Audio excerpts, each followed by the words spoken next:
loves, and welcome to the first ever episode of Fake Love, a series where I will be exploring my truest love, dating sims. Today we're going to start out with the dating sim that sparked my appreciation for the genre, which is Boyfriend Dungeon. Boyfriend Dungeon is a modern dungeon crawler slash dating sim, where you're dating people that can turn into weapons, and then you use them as weapons to go through dungeons and kill monsters that represent your insecurities and your fears. It makes sense. Once you've suspended your disbelief, it makes total sense. There's two major parts to Boyfriend Dungeon, the dungeon crawler and the dating sim. So let's start out exploring the dungeon crawler. One thing that's important to keep in mind when you're playing Boyfriend Dungeon is that this game is very clearly made for a more casual player. Overall, the controls are pretty easy and pretty hard to fuck up, which is fair. You know, there's not a lot of games currently that are made for people who've never played video games before. So while at times Boyfriend Dungeon can feel a little bit slow or a little bit easy, it does make sense to have some games that are aimed at people who would need that and would need that additional simplicity within the game. In the dungeon, there's 5 major skills you can use. You have your heavy attack, your light attack, your dodge, you can cast a spell using a zine, and you can heal by drinking bubble tea, or you can change that to coffee and tea in your settings. And yes, there is clearly an audience that Boyfriend Dungeon is looking at. Different weapons also will have different abilities. You can kind of strategize. Some of them do different things when you dodge, some of them do different things when you, do different heavy attack slash light attack combos. But to be super honest, while it's possible to strategize, you're kind of going to get the same results whether you just button mash or whether you play carefully. Which, again, the game is clearly made for casual players. That's fine. That's valid. There's also boss fights, which are kind of interesting, but you can pretty easily grind up to a level where they're essentially meaningless without worrying too hard about it.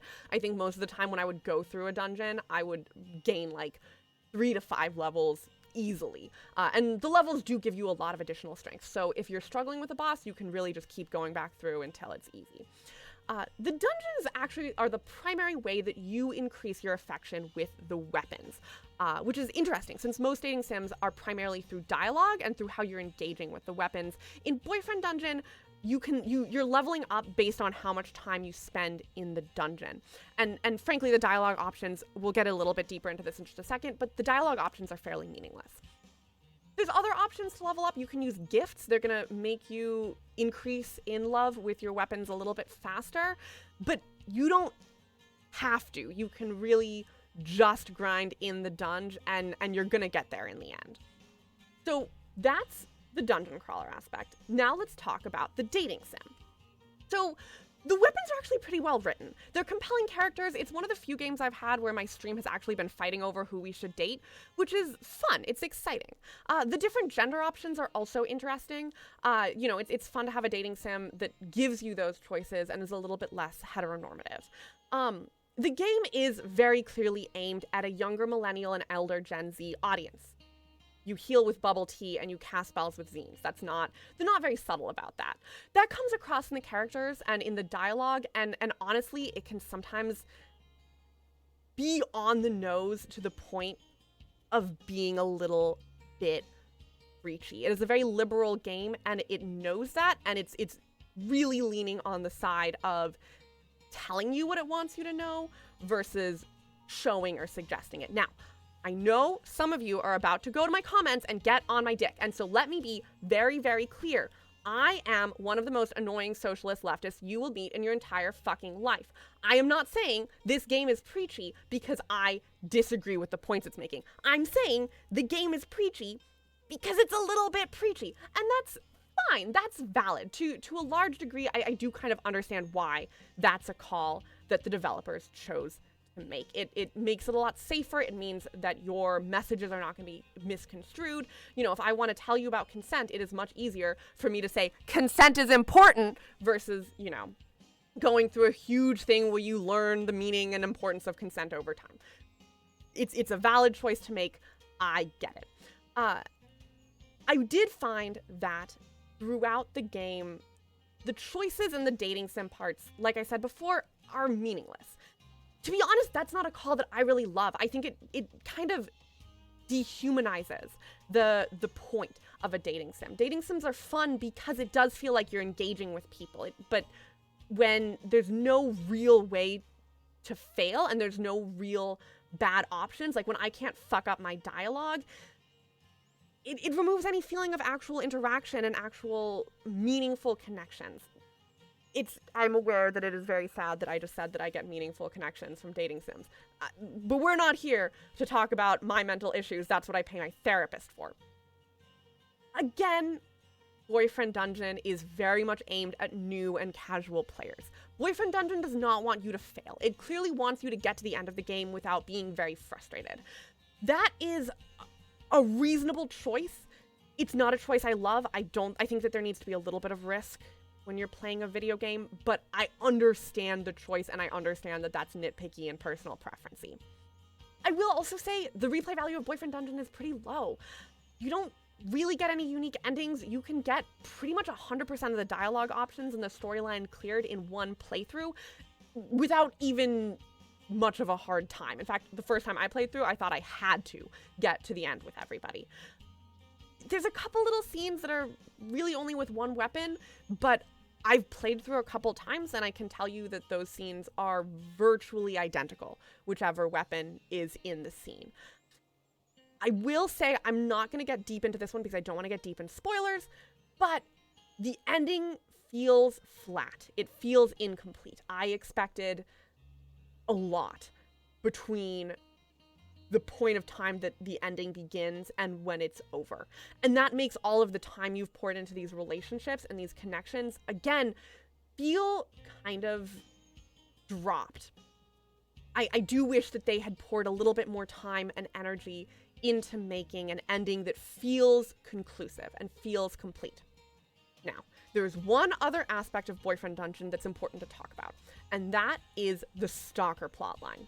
Now, the game devs for Boyfriend Dungeon said that they wanted to include an abuser and talk about dating violence because the game is primarily aimed at LGBTQ+ folks and women. And those are two groups that have a higher risk of dating violence, which is a reasonable decision to make. Again, I'm going to do my best to avoid any explicit spoilers.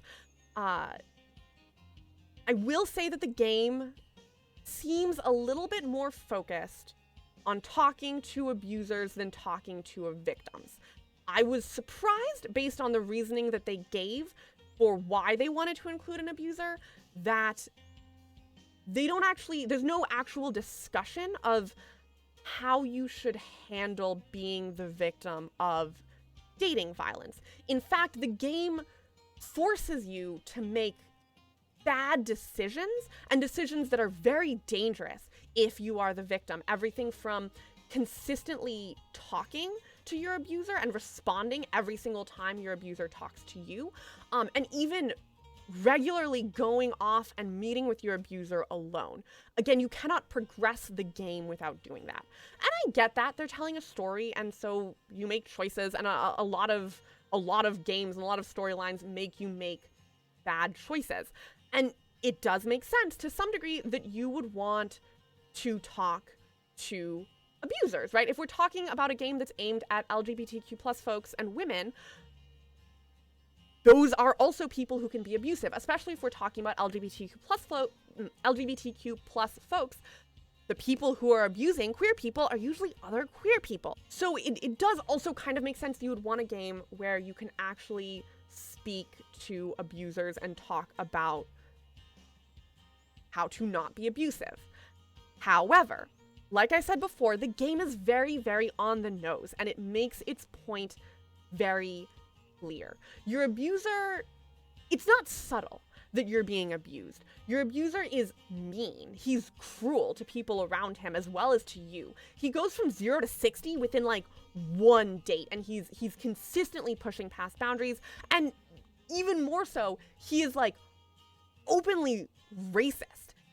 It is hard to imagine people playing through the game and identifying as your abuser, which again is a call I understand. But if you decide to really hit me over the head with the fact that an abuser is a bad person, it makes it much harder to reach abusers and have that conversation of how should I act if I'm being abusive, because if I don't recognize myself in an abusive character, how is it? It's not going to be able to trigger me and push me into trying to do better. So if the game is failing to give important information to victims, and the game is also failing to reach abusers, it kind of feels like a meaningless plotline. And at that point, I would argue that it doesn't make sense to include a stalker just for the sake of having a stalker in it, and just for the sake of pointing out that dating violence exists. If your primary audience is queer folks and women, those are true groups that know that dating violence exists.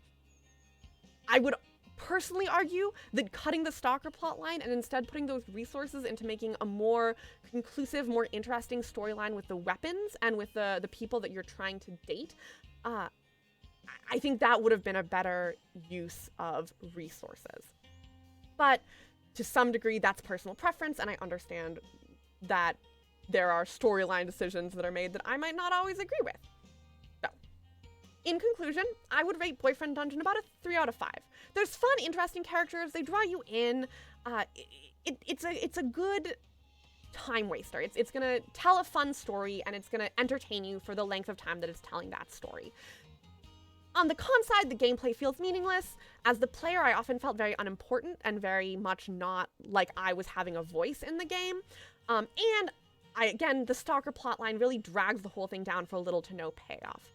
I would recommend you play Boyfriend Dungeon if you are in the age range of about young millennial to Gen Z, if you appreciate different gender options in dating sims.